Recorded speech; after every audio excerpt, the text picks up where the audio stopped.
All right, so what's up everyone? So today we're going to be replacing this factory ugly radio. Just kidding, it's not ugly. This factory radio with an aftermarket radio. The aftermarket radio is a Pioneer NEX 4400. It has all your features and it also has wireless CarPlay. It's really simple to do, especially this model in particular. I'm gonna tell you how to take off these trim pieces and then pull out the radio. I'm gonna show you how to wire in the new radio and then put in the aftermarket radio. But let's get to it.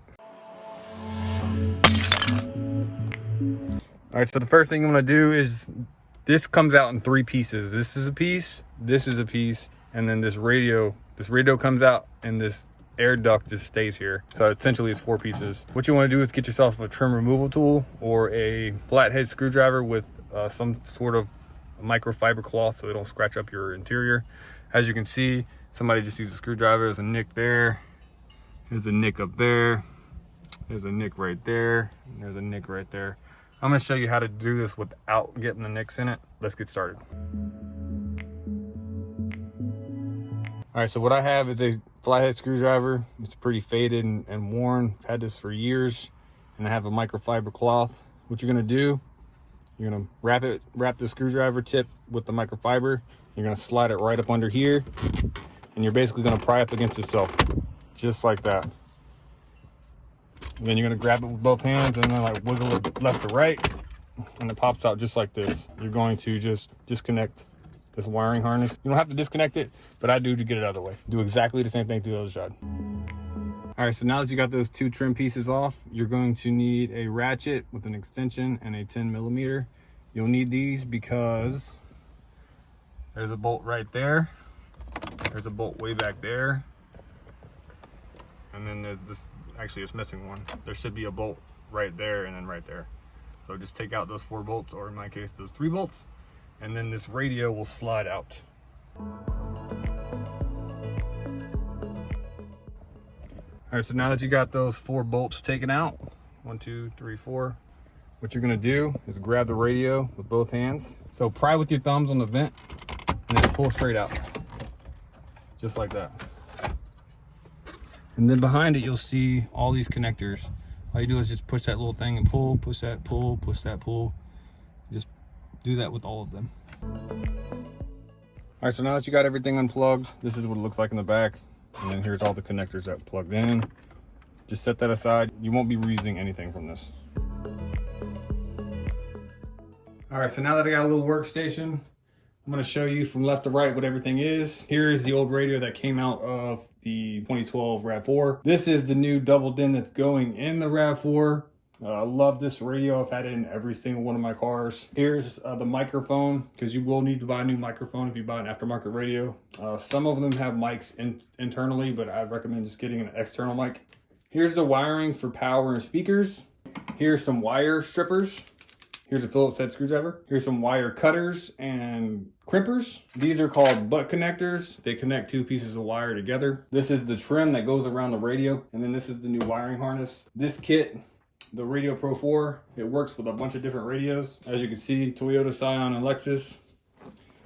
So there is a lot of wiring, but don't let that intimidate you because most of it don't pertain to you and your vehicle.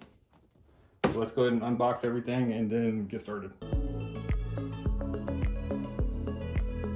All right, so I went ahead and opened up this box of wiring. It comes with a harness. Again, don't be intimidated. The only thing you'll be using from this is connector 3, connector 4, and connector 5 for the RAV4. These 3 just get out of the way and just sit there. This is if you're going to use a backup camera, and then this is if you're going to use actual audio. The yellow one is your power, the red one's your power, and the black one is your ground. So switched, constant, ground.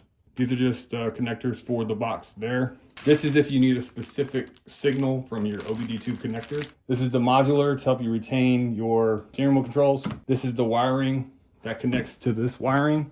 You just connect those together and then you'll have speakers and power. This is just to retain the steering wheel controls for the Pioneer radio only. All right, over here, I unboxed the dash plate that goes around the radio. These get bolted to the side of the radio. They actually even tell you right or left So that goes to the right of the radio, that goes to the left of the radio. These are clips, so if you break any or lose any. And then the instructions, let's go ahead and start wiring in the radio, put on the dash kit, and I'll show you progress as I go. Let's do it.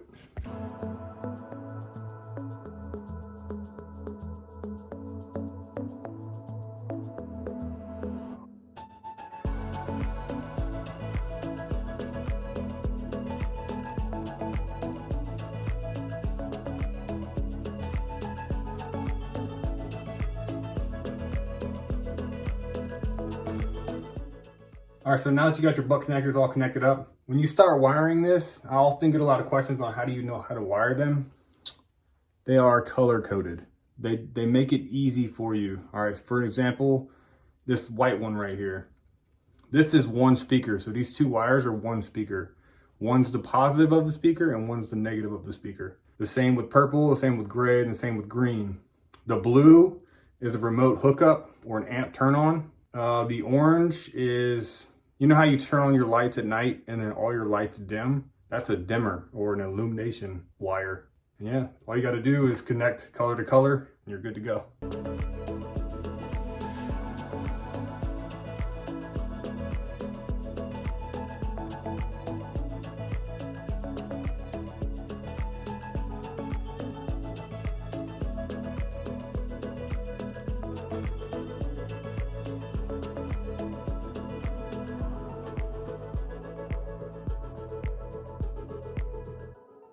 All right, so after you have all your wires all wired up, it doesn't have to look pretty at this point in time. This goes into the aftermarket radio, this goes into this box, and then these go into the wiring in your car. What I do after I finish wiring it up, before I make it look all pretty, I take it out to the car and I make sure that the radio is working. One thing I forgot to mention, you got to plug in all these plugs into the box. It's very simple. 1, 2, 3, 1. After you plug it all in, check this fuse right here, make sure there's one in there and then the fuse is not blown. And then yeah, go out to the car and try it out. All right, so now that your radio's been plugged in, all your wires are done, you hooked up the box, you hooked up your connectors in your radio, see 1, 2, 3. These are connected, this is connected. Everything should be good. I'm gonna turn the key.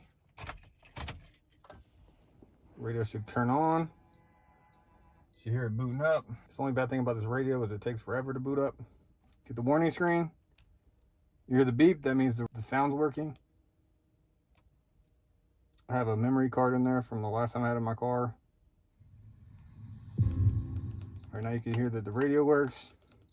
Now after you've verified everything, just go ahead and clean up your wires. I got some electrical tape. It's green, typically it's black. Just go ahead and wrap up all your wires that you're not using, like these two wires right here. Kind of bend them over and then tape them together so they don't touch anything else, and then wrap all these together.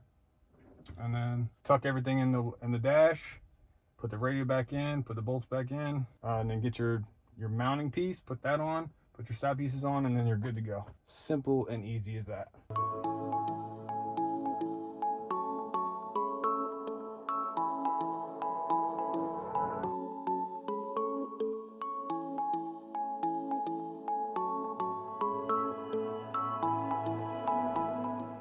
All right, so there it is, all put back together. As you can see, I'm actually using my phone. CarPlay is actually running through this right now. Everything works.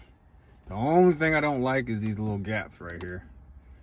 But that's 100% petty. That's 100% me. If you have any questions about anything I did today, leave them in the comments. Please leave a like and please subscribe and become part of our squad. Squad. Yeah, I'll catch you on the next one. Bye.